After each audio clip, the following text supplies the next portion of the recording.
So class first year, this is the next point, principle of insurance. Business services आपका chapter चल रहा है और जिसमें नेक्स्ट पॉइंट आता है इंश्योरेंस की डेफिनेशन। आपने नेक्स्ट टाइम पे मीन्स आगे अभी कर लिया था उसको कवर अप, राइट। तो उसके बाद आता है प्रिंसिपल ऑफ इंश्योरेंस, ठीक है। तो इंश्योरेंस को एक लाइन में बोल के बताओ क्या है। You can say insurance is meant to protect the insured. What is insurance? Insurance is meant to protect the insured against uncertain events. Against uncertain events which may cause disadvantages to him. समझ में आई बात? Insurance is meant to protect the insured against uncertain events which may cause disadvantage to him. So this is insurance, right? अब इसके लिए ही ये जो insured policy किस तरह से ट्रीट होना चाहिए, इनके रिलेशंस क्या होने चाहिए, उन्हीं के लिए प्रिंसिपल्स बनाए जाते हैं, माने सिद्धांत, कि इंश्योरेंस का सिद्धांत किस चीज़ पे चलेगा, उसका प्रिंसिपल क्या होगा, राइट। तो आप ये कह सकते हैं कि ये रूल्स ऑफ एक्शन हैं, ठीक है। रूल्स ऑफ एक्शन या conduct adopted by the stakeholders, right.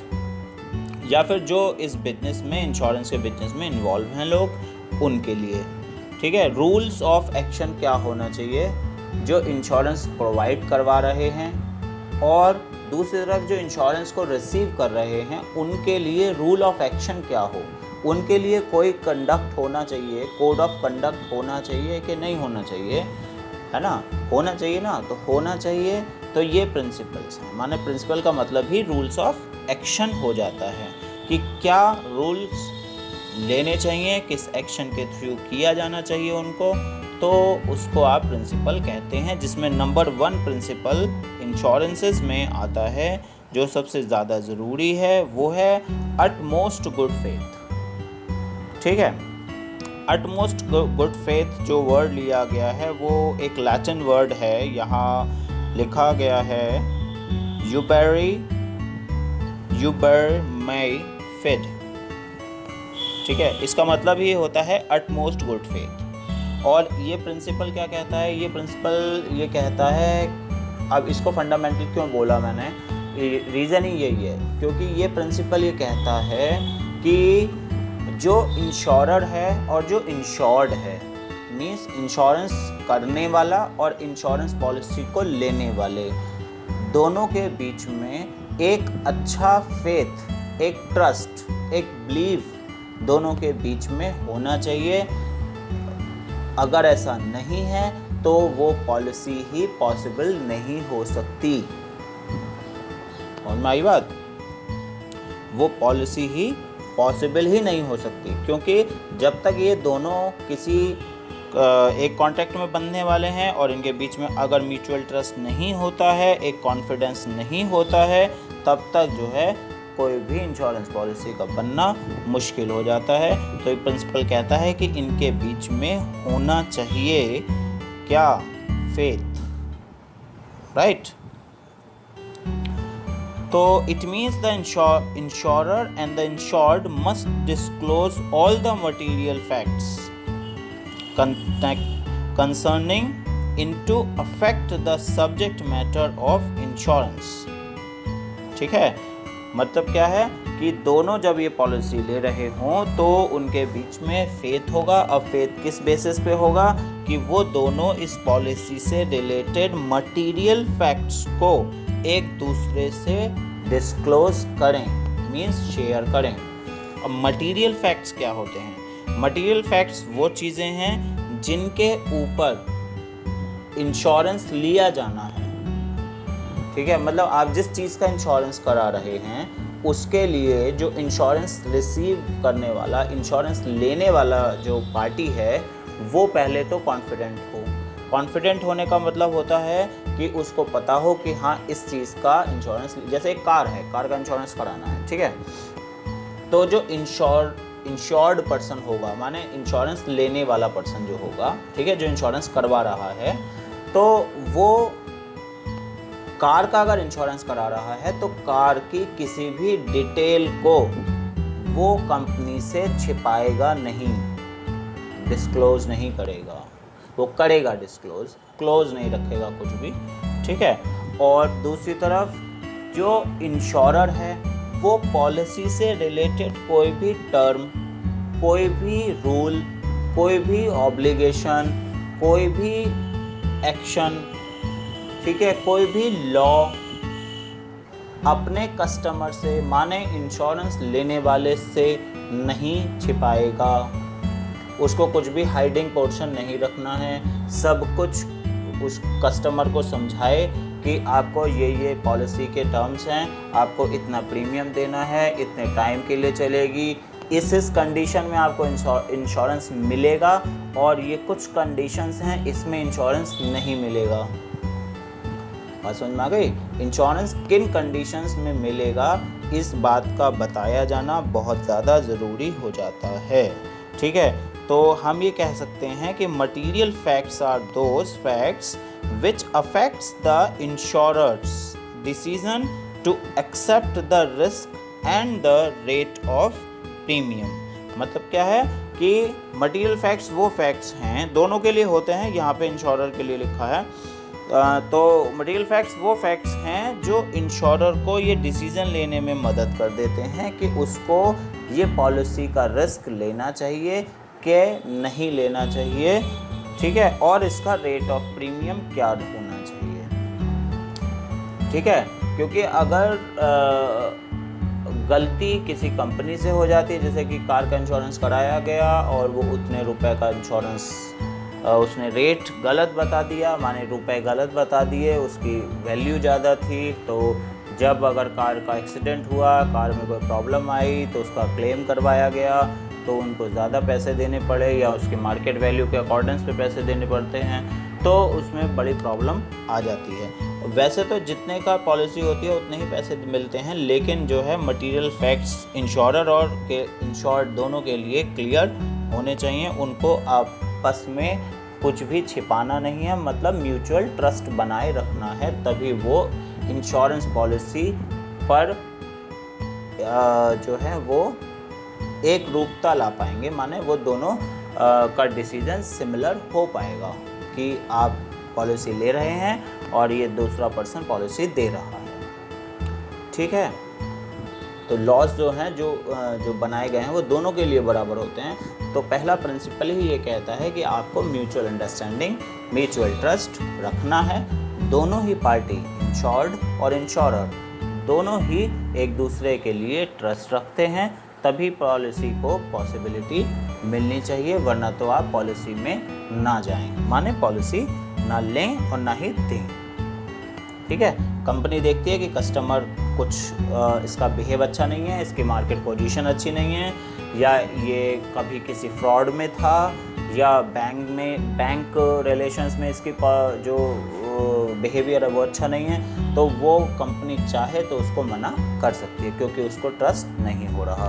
अब दूसरी बात, कस्टमर के पास बहुत सारे फ़ोन्स या जो कॉन्ट्रैक्ट्स आते रहते हैं कि अलग अलग कंपनी से, अलग अलग बैंक से कि इंश्योरेंस करा लीजिए, ठीक है। तो अगर कस्टमर को उस कंपनी में फेथ नहीं दिखाई दे रहा, उसे लग रहा है कि ये कुछ फ्रॉड हो सकता है या मेरे पैसे ख़राब जा सकते हैं या फिर ये गलत पॉलिसी बेचने की मुझे कोशिश कर रहे हैं, तो वो भी पूरी तरह से फ्री है कस्टमर, वो चाहे तो ना ले, है ना। तो ये एक प्रिंसिपल है जिसमें ये बताता है कि आपको म्यूचुअल ट्रस्ट दोनों के बीच में रखना होता है, राइट। अब आता है नंबर 2 पॉइंट। नंबर 2 पॉइंट में आता है इंश्योरेबल इंटरेस्ट। इंश्योरेबल इंटरेस्ट का मतलब है सिंपल सी लैंग्वेज में कि जिस भी चीज़ का आप इंश्योरेंस करा रहे हैं, ठीक है, ये इंश्योर्ड के लिए है। जो इंश्योरेंस कराता है ना, आप जैसे इंश्योरेंस कराते हैं, तो आप किसी भी चीज़ का इंश्योरेंस करा रहे हैं तो आप उसके लिए इंटरेस्टेड होने चाहिए। अब इंटरेस्टेड होने चाहिए का क्या मतलब है? मतलब ये है कि जैसे अगर आप लाइफ इंश्योरेंस कराते हैं, ठीक है, तो आप लाइफ इंश्योरेंस अपना या अपनी फैमिली का ही कराएंगे। अगर आप किसी रिलेटिव का लाइफ इंश्योरेंस लेते हैं तो कंपनी आपको वो लाइफ इंश्योरेंस नहीं दे सकती, क्योंकि आप उसमें इंश्योरेबल इंटरेस्टेड नहीं हैं।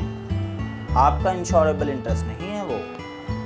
आप अपनी फैमिली का करा सकते हैं, अपना लाइफ इंश्योरेंस करा सकते हैं। आप अपने फ्रेंड की गाड़ी का इंश्योरेंस नहीं करा सकते कि मैं ले रहा हूँ उसकी पॉलिसी, नहीं, यही लेंगे, इनके नाम से जाएगी, बनेगी नाम से उन्हीं के जिनकी गाड़ी है। बात समझ में आई? तो इंश्योरेबल इंटरेस्ट उसी का होगा जिसकी कमोडिटी है। समझ में आया? मतलब जैसे कि यहाँ पे एक लाइन से आप यहाँ समझ सकते हो कि a money lender who has advanced money on the security of a house, ठीक है, एक मनी लेंडर ने सिक्योरिटी ऑफ हाउस मीन्स घर की सिक्योरिटी के लिए एडवांस मनी दी है, तो has an insurable interest in that house. उस पर्सन का जिसने उस घर को खरीदने के लिए एडवांस मनी दे दी है, ठीक है, सिक्योरिटी के बेसिस पर, तो उसका इंश्योरेबल इंटरेस्ट है, क्योंकि वो घर उसका है। बात समझ में आई? अगर एक मकान के अंदर कोई रेंट पे रहता है, टेनेंट है, किराएदार है, तो किराएदार मकान का इंश्योरेंस नहीं करा सकता। ऑनरशिप किसकी है? जिसका वो मकान है, ठीक है, जिसके नाम पे है। तो ऑनरशिप के बेसिस पर जिसकी प्रॉपर्टी है वही उसका इंश्योरेबल इंटरेस्ट बनता है। Means the tenant can't be a insurable interested in that property, तो वो इंश्योरेंस नहीं माना जाएगा। बात समझ में आ गई? The person is said to have a insurable interest when he stands to gain from the existence of the subject matter insured, अगर वो उसके गेन के लिए खड़ा है, ठीक है, and would suffer a financial loss with its destruction, और जिसको उस प्रॉपर्टी के खराब होने पर नुकसान होगा, वही तो इंश्योरेंस करा सकता है, बाकी कोई दूसरा थोड़ी ना करा लेगा, ठीक है। आप अपने फ्रेंड की गाड़ी का इंश्योरेंस नहीं करा सकते, ठीक है। तो वो जो है अगर आप ऐसा करते हैं तो उसमें प्रॉब्लम आ जाती है, वो पॉसिबिलिटी नहीं बन पाती, ठीक। तो नेक्स्ट देखते हैं अब इंडैमिनिटी। इंडैमिनिटी को कहते हैं कंपनसेशन। क्या कहते हैं? इंडैमिनिटी का मतलब होता है कंपनसेशन करना, ठीक है। तो all the contracts of insurance, इसमें लाइफ, पर्सनल एक्सीडेंट और सिकनेस इंश्योरेंस को छोड़ दिया जाता है, ठीक है। All contracts of insurance are contract of indemnity. क्षतिपूर्ति के होते हैं जितने कॉन्ट्रैक्ट होते हैं, ठीक है। कंपनी क्या दावा कर रही है कि आपकी गाड़ी को, आपके मकान को, आपको कुछ होता है तो हम उसको कंपनसेट करेंगे, आप हमें इंस्टॉलमेंट में इतना इतना पैसा देते रहिए। मतलब क्या है कि व्यक्ति ये सोचता है कि फ्यूचर में अगर मुझे कुछ प्रॉब्लम आती है तो मेरे पास उस समय उतना पैसा नहीं होगा, तो ठीक है, मैं इंश्योरेंस कंपनी वालों के पास ये पैसा जमा कर रहा हूँ, एक तरीके से मुझे कुछ होगा तो वो देंगे। समझ में आई? वो प्रीमियम जमा हो रहा है, इसका मतलब ही ये है कि इन फ्यूचर अगर कोई प्रॉब्लम आती है तो उसका कंपनसेशन देने के लिए वो इंश्योरेंस कंपनी बैठी है, ठीक है। कि आप गाड़ी चला रहे हैं, लगातार कुछ प्रॉब्लम आ जाती है कार में, ठीक है, आपके चोट लगती है, गाड़ी को कुछ खराबी आ जाती है, ठीक है, थोड़ी सी टूट फूट हो जाती है, आप इंश्योरेंस कंपनी को पैसा भर रहे थे कि अगर इन फ्यूचर मुझे प्रॉब्लम आई, मेरे कार को प्रॉब्लम आई, तो इंश्योरेंस कंपनी उसके लिए भरपाई कर देगी। आप पूरी तरह से उसको पैसे दे रहे थे, ठीक है, आप पैसे लगातार दे रहे थे, तो आपको अगर ऐसी कंडीशन आती है तो वो आपको कंपनसेट करने के लिए खड़ी है। मीन्स आपके सर्विस में वो कंपनी आपको प्रोटेक्ट करने के लिए खड़ी है ऐसी किसी भी प्रॉब्लम से, ठीक है। तो according to this principle the insured is entitled to recover an amount of actual loss.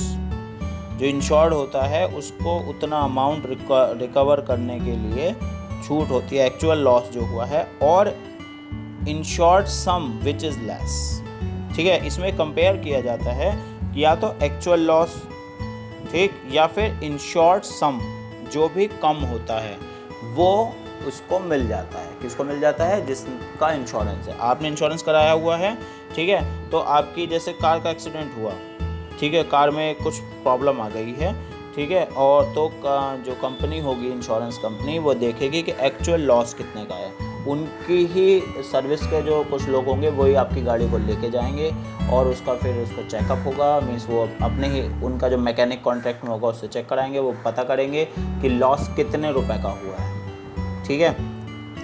और दूसरी चीज़ देखेंगे कि इंश्योर्ड सम कितने का है, कितने रुपए का इसका बीमा हुआ है गाड़ी का, ठीक है। तो उन दोनों में से जो भी कम होगा वो पैसा जो है इंश्योर्ड पर्सन को दे दिया जाएगा, ठीक है। तो insured is not entitled to make any profit out of the loss और डैमेज सफर्ड बाय हिम। ऐसा नहीं है कि आपने जैसे कि 3 लाख का बीमा गाड़ी पे ले रखा है, 1 लाख का बीमा मान लो 1 लाख का ले रखा है, तो आपके कुछ डैमेज हुआ तो आपको 1 लाख रुपये पूरा मिल गया, चाहे आपका शीशा ही टूटा हो। नहीं, ऐसा नहीं हो सकता, है ना।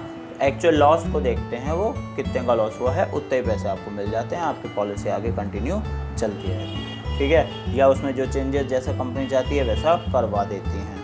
तो इस तरह से ये 3 जो हैं वो प्रिंसिपल्स आपके सामने आ गए हैं, इंडेमनिटी, ठीक है, इंश्योरेबल इंटरेस्ट और अटमोस्ट गुड फेथ। ठीक, आगे की बात नेक्स्ट टाइम पे करेंगे कि कौन कौन से और प्रिंसिपल्स हैं जिनके बेसिस पे आप काम करवाते हैं इंश्योरेंस में। Good bye.